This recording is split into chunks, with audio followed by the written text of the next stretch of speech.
Ngaha turaje Nyagasani twitabira ingoma y'urukundo ku izina ry'Imana Data na Mwana na Roho Mutagatifu, amen. Amahoro bana b'Imana, nimuhumure, Imana iradukunda, igiye kutugira neza kuri uyu wa kabiri w'icyumweru cya gatandatu cya Pasika, tariki 16 Gicurasi 2023. Isomo ryamenye ibitabo cye byakozwe n'intumwa, umutwe wa 16 umurongo 22 kugeza ku 34. Muri iyo minsi mu mujyi wa Filipi, rubanda nabo bahagurukira Paulo na Silasi.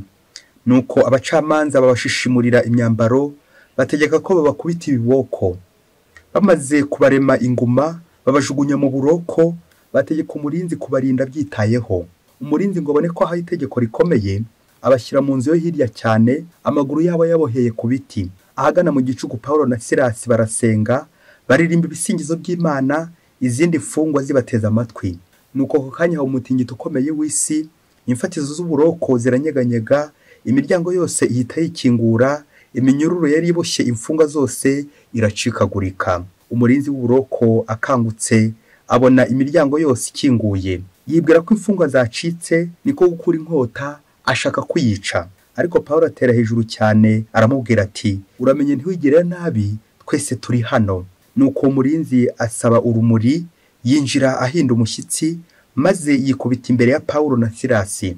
Hanyuma arabasohokana no hanze, arababaza ati, bategetsi banjye, ngomba gukora iki kugira ngo ngire? Baramusubiza bati, wemere Nyagasani Yezu, uzakiraho n'urugo rwawe. Nuko bamubwira ijambo rya Nyagasani, we n'abo mu rugo rwe bose.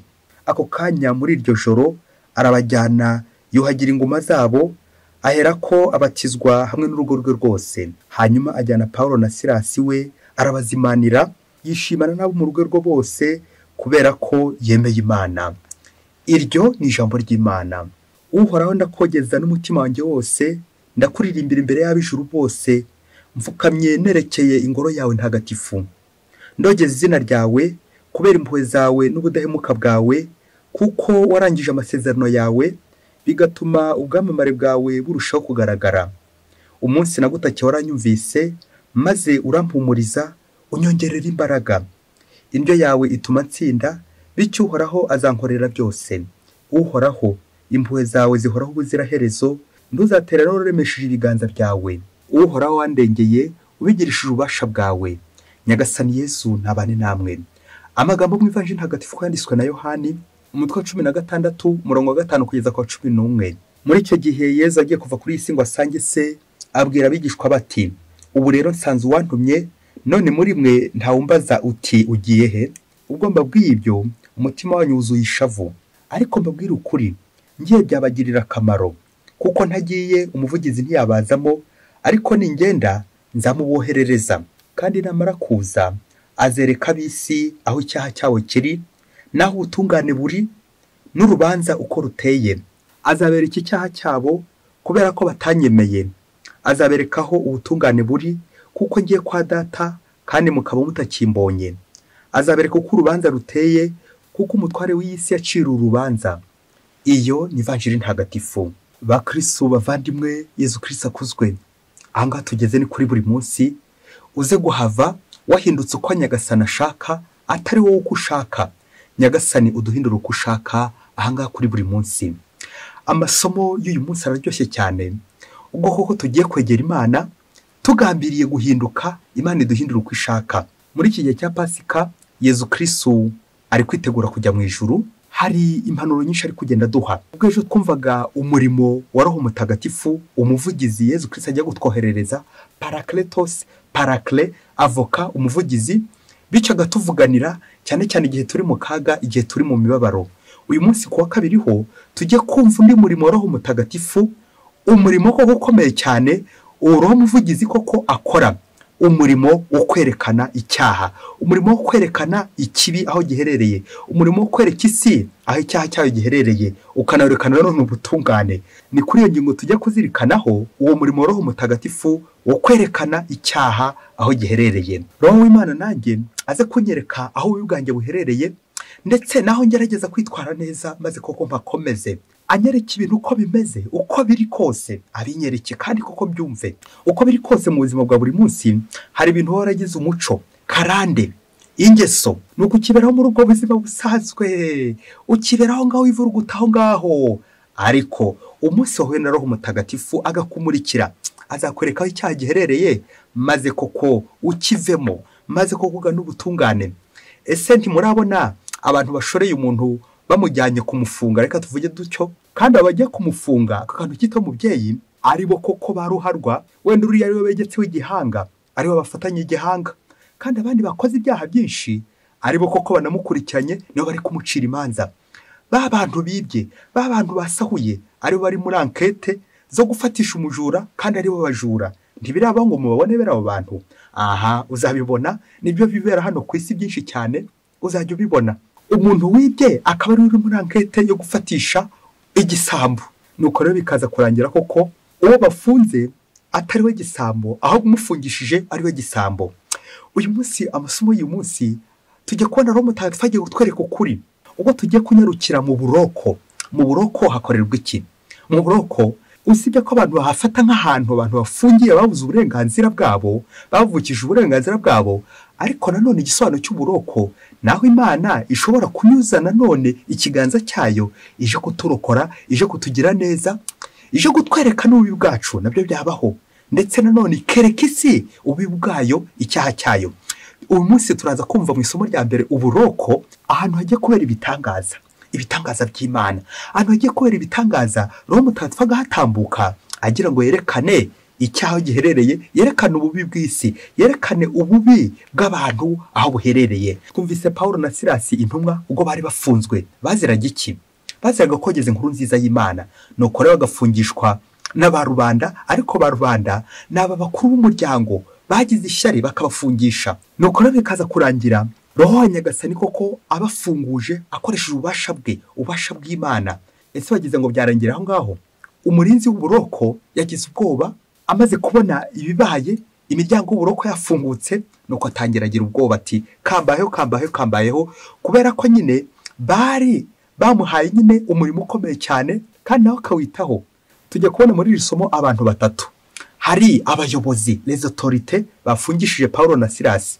Tuze kubonamo Siliveya, uwo murinzi w'uburoko. Noneho ku bwa gatatu tuze kubonamo aba baprisonnier, izi mfungwa Pawulo na Silasi.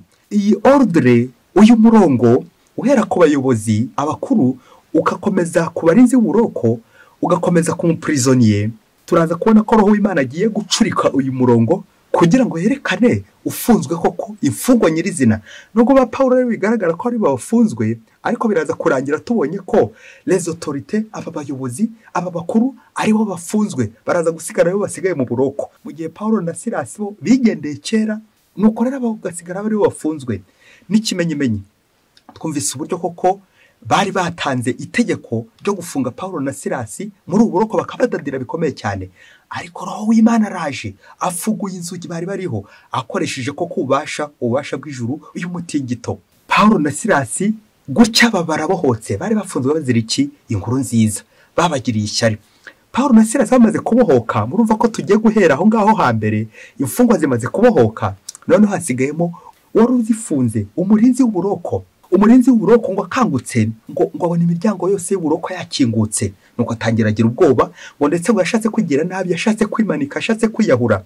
Ariko Pawulo na Silasi ubwo bari bafunzwe, barimo baririmba n'ibisingizo by'Imana, bigaragare ko bari bari kumwe n'Imana, izindi mfungwa ngo zigize zite ziri kubumva.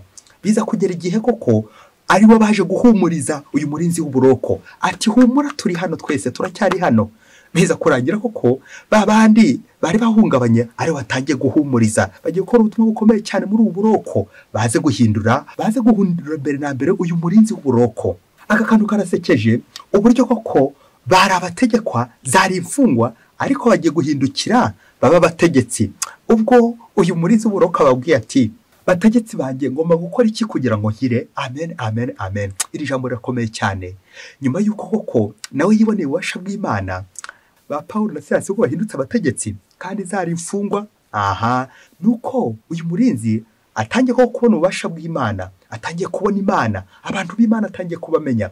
Nibwo rero bizarangira koko abatijwe, agarukiye Imana we n'umuryango we wose mu rugo rwe bose, nuko rero bakagarukira Imana bakemera inkuru nziza bakabatizwa. kubera iki? bakiriye agakiza cy'Imana. ngo kurokorwa uburokorwe bakuye hehe? muri prison. none koko bagize neza, babayeho neza kubera Imana. Pawulo na Silasi barokowe uburoko, cyo ni cyambere. umurinzi nawe akize uburoko yari afite nta bundi ni icyaha. cyari umutagatifu koko agiye kwerekana, agiye kumwereka icyaha cye. nubwo ari wari urinze abandi, ariko niwe wari uri kure cyane, niwe wari ubabaje, niwe roho w'Imana yashakaga, niwe Imana yashakaga amweretse icyaha cye. none koko nawe arabohotse. Pawulo na Silasi bo babohotse uburoko bw'inyuma bwarimo badadiye iminyururu, ariko uyu nguwe abohotse ku ngo y'icyaha, afunguriwe ijuru. umuryango w'ijuru amufunguriwe, avuye mu buroko bw'icyaha, none ko afungura ijuru. kubera iki? batisimo we n'urugo rwose. ariko muri iri somo akaza gusigara ikibazo kiremereye. aba bayobozi bandi les autorités basigaye hehe? biraza kurangira koko abayobozi bo bakomeje kunangira, ntabwo koko biragoye ko bazamenya aho ububi bwabo buherereye kugira ngo nabo bicuze. ibi ni bya bindi by'uko nyine de la présidence à la prison, ngo ushobora kuba uri umuyobozi ukomeye cyane, ariko bikazarangira ufunzwe hehe? ku cyaha. l'inverse c'est possible. ushobora kuba wari ufunzwe kurya ba Pawulo bari bafunzwe, ariko bikaza kurangira ubaye perezida. de la prison à la présidence nabyo birashoboka. bya bindi by'uko nyine warindaga uburoko ubungubu bugaragara ufunyamo abantu, ariko ukerekeza ijuru, Imana igakwerekeza ijuru. nguyu koko wari ufunzwe by'ukuri, none Imana koko imugiriye ubuntu, ikoze ibitangaza. yambuto umugisha yera ku giti cy'umuruho. Imana ikoze ibitangaza, irokoye abantu benshi cyane cyane. uyu muyobozi, uyu mutegetsi yigukiye Imana koko. iki ni cyo Imana ishaka. uyu munsi Imana nanjye irifuza kunkura muri iriya prison ndimo nk'umutegetsi. nibwira koko nkomeye cyane, ariko ngakomeza kuba mfunzwe, kuba mfite icyaha kimbuza amahoro n'amahwemo. ibi nibyo n'ivanjiri y'uyu munsi yaje itubwira, itumurikira, ije kutwereka icyaha. Yezu Kristo agiye mu ijuru, ariko aratwohereza umuvugizi roho mutagatifu, ari nako kuzereka isi aho icyaha giherereye. ubwo Yezu yagize ati, umuvugizi namara kuza azereka isi aho icyaha cyabo giherereye, naho ubutungane bwabo buri, n'urubanza uko ruteye. amen, amen, amen. Nyagasani koko iyo ageze iwanjye mu rugo iwanjye, ndakabuza koko anyereka imfuruka zose, anyereka ahantu hose ntitagaho, anyereka ukuri, akanyereka ibintu byose nararegeje, akanyereka uburoko bwanjye buherereye. urugo rwanjye rushobora kuba ruri uburoko, urugo rwanjye rushobora kuba ruri prison. kubera iki? ibyo mbakorera bidakwiye Nyagasani, kuko ntaragarukira Imana, kuko ntaremera Imana. roho nyir'ukuri akanyereka aho icyaha giherereye, akanyereka ko n'ubu n'umutegetsi, ariko Nyagasani ni umutegetsi w'ukuri, niwe ugomba kungenga, niwe ugomba kugarukira, kandi nkamwemera nkanamwemeza. uyu murinzi w'uburoko aze kudukangura twese guhinduka. namara guhinduka ariko ngahindura naho mu rugo rwanjye bose bagahinduka, bakamererwa neza, nabo bakaba mu buroko, bakemera Imana. ingoma y'ijuru koko ikagera mu rugo iwanjye nanjye. Nyagasani aje kunkura mu buroko, aje kunyereka aho narayobye, aje kunyereka ko nubwo narindaga abandi, ariko ninjye wari ukeneye kurindwa. nubwo narengeraga abandi, ariko ninjye ukeneye kurengerwa, kuko ninjye ufite icyaha kiremereye cyane kurenza icyaba ari yanyobora, kurenza icyaba ari yantegeka. umukoresha wasanga abo nkoresha ari bo koko bandusha ubutungane, kandi byaba. umunsi umwe hirya kure cyane muri Afurika, mu rugo rumwe rwari rukize pe, umugabo n'umugore bakize cyane, ngo ntacyo babuze. ariko ngo nubwo bari bakize, ngo babirirega ku muguruko batumvikana, umugabo n'umugore ntibumvikane. ngo umugabo akaba ari we ukize cyane, nanone ngo biza kugera igihe koko ngo ntiyite ku mugore we. umugore we arazogobera neza, arananuka bikomeye cyane. bigeze aho ngaho umugore abonye ko umugabo atakiri kumwitaho, kandi koko batunze ibintu bya mirenge, bakize, nta kintu babuze, nuko afata umugambi ko agiye guhambira ibye, ubundi ajya iwabo, ajya gutura iwabo, kuko abona ko umugabo atakimwitaho. nuko ngo ageze iwabo aratangira ararira, abwira nyina ati, mama sinshobora kongera kuva aha ngaha, ubu najeje, sinshobora no kongera gusubirayo. maze nyina amubaza impamvu yahukanywe. nuko umugore aramubwira ati, umva mama, umugabo wanjye nta nkunda, nta nubwo anyitaho, niyo mpamvu koko nanjye koko namuzinuswe, sinongera kubana nawe. ngaho nawe tekereza, uri umubyeyi, umwana akaguhungiraho muri ibi ngibi, akubwira ko batakimwitaho, wamugenzereza ute? bamwe bati namugumana njye nyirawo nkakomeza nkamwitaho. Nuko wa mubyeyi ngo abwira umwana we ati mwana wanjye rero subira mu rugo rwawe, ahangaha uri ni iwanyu, ufite urugo rwawe ugomba kwitaho. Nuko rero amubaza ngo ibibazo bitatu. Waramubaza ati ese mwana wanjye, ari mwarimu ari umunyeshuri uwita ku wundi ni uwuhe? Umwana aramusubiza ati ni mwarimu. Arongera ati uwita ku wundi ari muganga ari umurwayi ninde kurusha undi? Nuko aramusubiza ati ni muganga wita ku murwayi. Icya gatatu, ari umwana ari umuntu mukuru uwita ku wundi ni uwuhe? Wa mukobwa ngo aramusubiza ati ni umuntu mukuru niwe wita ku mwana. Nuko nyina ngo aramubwira ati mwana wanjye nawe genda ugenza utyo, biragaragara ko utarakura, genda rero ubanza ukure. Ikizakubwira ko wabaye mukuru ni uko ari wowe uzahindukira ukajya wita ku mugabo wawe. Rero icyo ngusaba, genda guhera uno munsi utangire wita ku mugabo wawe. Ibyo utajyaga umukorera ugerageze, ijambo kugerageza uryiteho, ugerageze wongere umwiteho, ugerageze wongere umwiteho, cyane cyane uzacunge igihe azaba yavuye ku kazi ananiwe, ubundi ko uzafatireho umwiteho, wongere ugerageze urebe ukuntu wamwitaho. Icyo gihe numara kumwitaho uzagaragara nk'aho watangiye kuba mukuru, na nibwo koko burya uzaba umuhamagariye no kukwitaho. Rero wowe gerageza, ikigaragaza umuntu mukuru yita nyine kuri abo batoya. Umuntu mukuru niwe wita kuri abo batoya. Inshingano z'umuntu mukuru mwana wanjye genda uzisubiremo, maze koko usubire mu rugo rwawe uzi inshingano nk'umuntu mukuru. Nuko ngo wa mugore asubira mu rugo rwe, ava iwabo, asigara yibaza ukuntu agiye kugerageza ibi nyina amaze kumubwira. Nuko ngo aragenda, umunsi umwe ngo acunga ngo umugabo we yavuye ku kazi yananiwe, ubanza ameze nk'ibyatsi neza neza. Nuko aratangira mwitaho, bishoboke ko yamukoreye isuku n'utundi twose wakorera umuntu nyine uvuye ku rugendo unaniwe. Ibyo abikora inshuro imwe, iya kabiri, iya gatatu.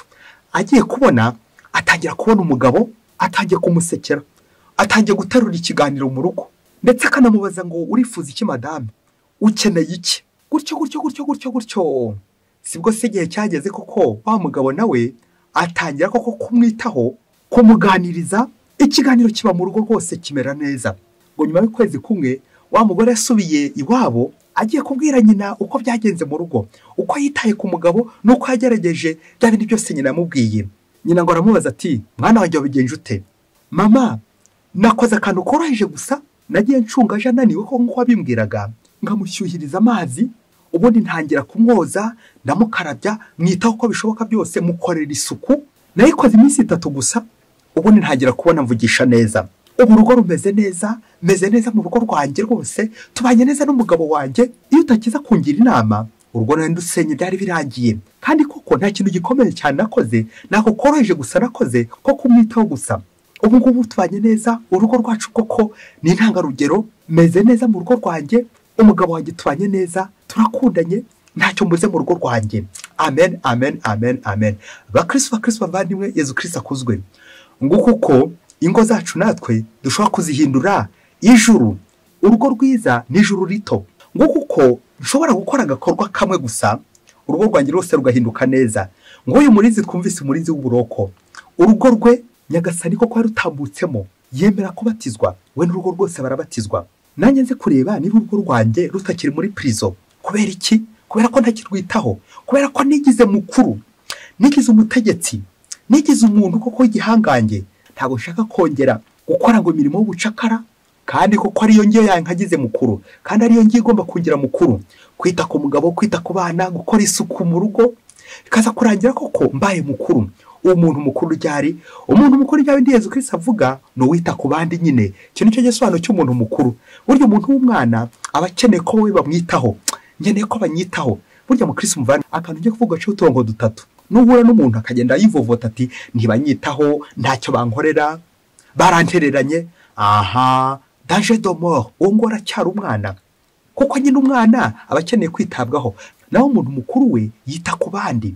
Iyo niyo mikorere roho mutagatifu, roho umuvugizi aza yerekana aho ikibi giherereye, akerekana aho icyaha giherereye, akerekana aho ubutungane buherereye. Aza akakubwira ati umva, hari icyo utarakora mu rugo rwawe, ongera ugerageze ibi ngibi. ongera ujye kugerageza. Wasanga nanjye urugo rwanjye ruhora mu maganya. Tuzabona abakire benshi bahora mu maganya, bahora bivovota, ukaba utunze ibintu bya mirenge ariko uri kure y'Imana, ukaba utunze ibintu bya mirenge ariko ubitungiye muri prison, ukaba uri umukire ariko prison iracyari iwawe, uburoko buracyari iwawe, uracyafunzwe. Ubwo butunzi ufite, ibyo utunze nuko birira ku muguruko, urabirya ubikubitamo amarira, urakiza ariko hari aho utaragera. Ububi bw'icyaha, uracyafite icyaha kuko cyakuzengereje, nuko utita ku bandi. Umunsi witaye ku bandi, ukita kuri bariya bafunzwe, ukita kuri bariya barwayi, bizahinduka ari ubaye mukuru, bizahinduka nawe uri kwitabwaho koko. Nuko rero wari imfungwa nka ba Paulo na Silasi bakaza guhinduka babaye abategetsi, urugo rugenze neza, bakoreye ingoma y'ijuru kandi bagejeje abandi mu ijuru. Nguko ngomba kwita ku bandi, nkemera nkababara, nkemera ngafungwa kugira ngo koko ngirabondokora. Uko Nyagasani ashobora gutambutsa aho ngaho hakomeye, akagutambutsa mu buroko, akagutambutsa mu byago bikomeye cyane, agira ngo agira abahindura, agira ngo agira ibitangaza akora, agira ngo agira ubutumwa koko akorera aho hantu. Ubwo buroko wa Paulo bari barimo, wa murinzi w'uburoko nawe akaza guhinduka, ariko hasigaye umuntu umwe, hasigaye icyiciro kimwe, hasigaye abategetsi b'abayobozi bakomeye cyane. Wasanga urimo nanjye ndimo, twebwe babandi dushinzwe gutwara abandi mu nkiko, babandi dushinzwe gufungisha abandi, babandi ducira abandi imanza, ariko twebwe tugasigarana iki? Tugasigarana icyaha, tugasigara muri prison. Abandi bose barafunguwe, none njye usigaye muri prison. De la présidence à la prison, de la prison à la présidence. Ibyo byose birashoboka. Nanjye nze kureba kuko niba ntakiri umutegetsi ukomeye cyane, uri muri présidence yo ruguru kure cyane, ariko nkaba ngisigaye mfunzwe, abandi bose bafunguwe, none njye usigaye mu buroko, uburoko bw'icyaha. Ninjye usigaye ahantu habi, ninjye usigaye mu isayo, ninjye usigaye mu cyaha, ninjye usigaye ndi gukora nabi, ninjye usigaye kuko ngifite uburakari n'umujinya. Urugo rwanjye ninjye rusigaye muri prison, ninjye utakita ku bana, ninjye utakita ku mugore, ninjye utakita ku mugabo wanjye. Urugo rwanjye koko habuze iki? Habuze urukundo. Iyo ngiyo iracyari prison, iwanjye iracyari prison. Kubera iki? Yesu Kristo ntarahagera. Nanjye uyu munsi nze gusaba Roho ukuri azi iwanjye, atembera iwanjye, Roho umuvugizi azi iwanjye, kugira ngo anyereke aho ubwanjye buherereye, anyereke icyo ngomba gukora, maze koko mpindukirira Imana, mpinduke ndeke kibi, mpinduke mve mu bucakara bw'icyaha, mpinduke mve mu buroko, maze koko ngumane na Kristo, mbe umwigenge kuri Kristo, nkore icyo Imana ishaka aho gukora icyo njyewe nshaka. Mwese Imana ibaho umugisha. Imana Data na Mwana na Roho Mutagatifu. Amen. Padiri Masumbuko Ladislas wa Diyosezi ya Cyangugu.